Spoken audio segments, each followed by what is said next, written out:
In the shadowy crags above the River Nidd, tucked into the limestone cliffs near Knaresborough, there lies a cave. It is a quiet place now, where tourists tread gently and the leaves rustle above the ancient spring. But over 5 centuries ago, in 1488, this cave echoed with unnatural cries, unseen thunder, and the birth of Britain's most feared and fabled prophetess, Mother Shipton. Her name at birth was Ursula Southiel, and her arrival into the world was as otherworldly as the life she would go on to live. Her mother, Agatha, was just 15, unmarried and mute, living in isolation and shame.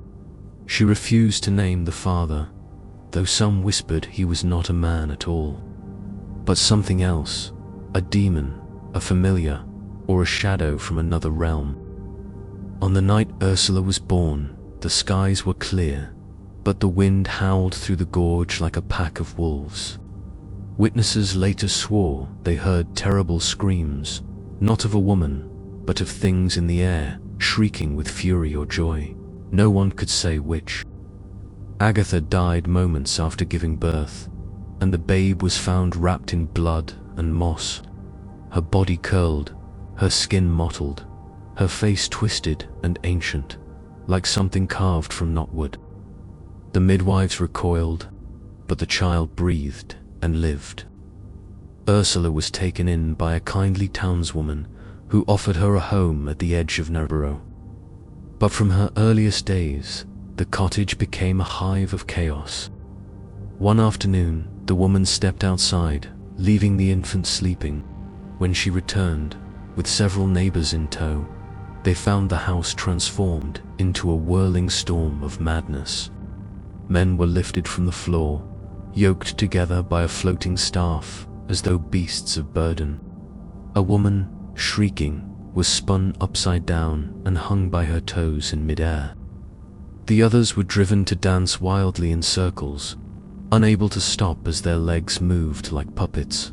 And above them all, a tiny imp in the form of a grinning monkey darted between the rafters, pricking the women with invisible pins whenever they paused. And Ursula, she and her cradle were found 9 feet above the ground, resting inside the wide chimney as if the soot itself had lifted her up to safety.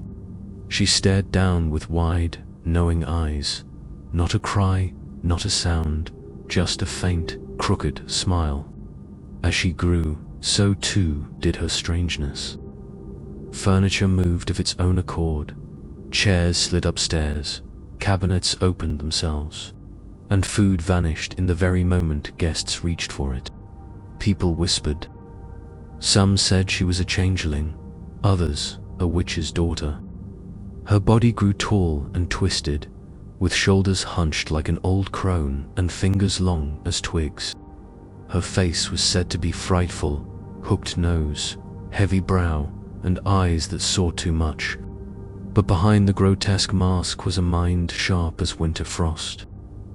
In 1512, she married a stonemason named Toby Shipton from the nearby village of Shipton. Soon after, she became known not as Ursula, but as Mother Shipton, a seer, a wise woman, and something far more dangerous. She could tell fortunes of births, deaths, fortunes gained, and ruin to come. She was feared, yes, but also respected. People came from as far as York to consult her, leaving with faces pale and eyes darting as though they'd seen what was coming and wished they hadn't. But fame breeds contempt, and in Knaresborough, suspicion turned to hatred. One morning, her neighbors, gossiping crones and puffed-up merchants, gathered for a breakfast party at the local inn. They mocked her openly, laughing at her looks, her origins, her powers. What they did not know was that Mother Shipton had been watching. As they lifted their teacups, a strange giggle echoed through the rafters. And then, chaos. Each guest was seized by an uncontrollable paroxysm of laughter, clutching their sides, gasping for breath. Then came the goblins, horrid, shrieking creatures with long nails and leather skin, who danced across the tables and chased the guests into the street, laughing louder than their victims. Humiliated and terrified, the townspeople reported the incident to the magistrates. Mother Shipton was summoned to court. She stood before the judges, her hands folded, her face blank. When they accused her of witchcraft, she simply smiled and said, "You have seen nothing yet. Leave me be, or the ground itself shall rebel." And then, before their eyes, she cried aloud, "Updraxi, calls Digitian Helui." A blast of wind shook the court's shutters. The air darkened, and according to the court scribes, a winged dragon, black as night, its wings spread like sails, appeared above the building, lifting Mother Shipton skyward, her croaking laughter echoing into the clouds. Though she vanished that day, her legend only grew. Dozens of prophecies were later ascribed to her, many false, written long after her death.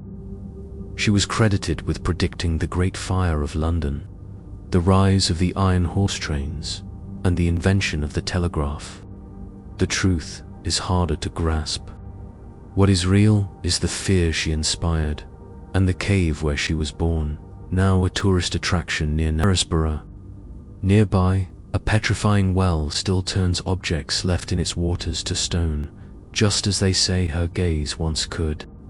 Her face, twisted and strange, still stares down from woodcuts and wax figures. Whether witch, prophetess, or something stranger, Mother Shipton remains Yorkshire's most infamous daughter, her legend forever carved into the rock that birthed her. If you enjoyed this eerie tale from Britain's haunted past, don't forget to like, subscribe, and comment below with your favorite legend or share a chilling local story of your own. If you enjoyed this eerie tale from Britain's haunted past, don't forget to like, subscribe, and comment below with your favorite legend or share a chilling local story of your own.